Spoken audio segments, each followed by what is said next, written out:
شروع اللہ کا نام لے کر جو بڑا مہربان نہایت رحم والا ہے۔ طٰہٰ، اے نبی صلی اللہ علیہ وآلہ وسلم، ہم نے تم پر قرآن اس لیے نازل نہیں کیا کہ تم مشقت میں پڑ جاؤ، مگر ہر اس شخص کی نصیحت کے لیے نازل کیا ہے جو خوف رکھتا ہے۔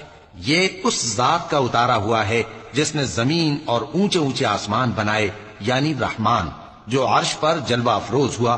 جو کچھ آسمانوں میں ہے اور جو کچھ زمین میں ہے اور جو کچھ ان دونوں کے بیچ میں ہے اور جو کچھ مٹی کے نیچے ہے، سب اسی کا ہے۔ اور اگر تم پکار کر بات کہو تو کیا ہے، وہ تو آہستہ کہی ہوئی اور نہایت پوشیدہ بات تک کو جانتا ہے۔ اللہ وہ معبود برحق ہے کہ اس کے سوا کوئی معبود نہیں ہے، اس کے سب نام اچھے ہیں۔ کیا تمہیں موسیٰ کے حال کی خبر ملی ہے؟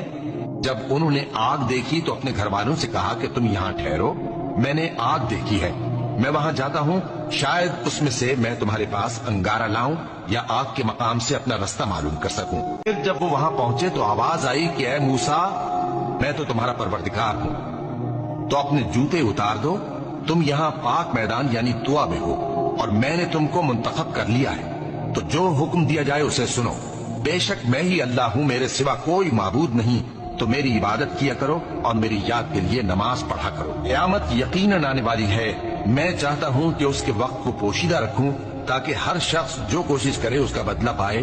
تو جو شخص اس پر ایمان نہیں رکھتا اور اپنی خواہش کے پیچھے چلتا ہے، کہیں تم کو اس کے یقین سے روک نہ دے، تو اس صورت میں تم ہلاک ہو جاؤ۔ اور اے موسیٰ، یہ تمہارے داہنے ہاتھ میں کیا ہے؟ انہوں نے کہا، یہ میری لاٹھی ہے، اس پر میں ٹیک لگاتا ہوں اور اس سے اپنی بکریوں کے لیے پتے جھاڑتا ہوں، اور اس میں میرے اور بھی کئی فائدے ہیں۔ فرمایا کہ موسیٰ اسے زمین پر ڈال دو، تو انہوں نے اس کو ڈال دیا اور وہ یکا یک سانپ بن کر دوڑنے لگا۔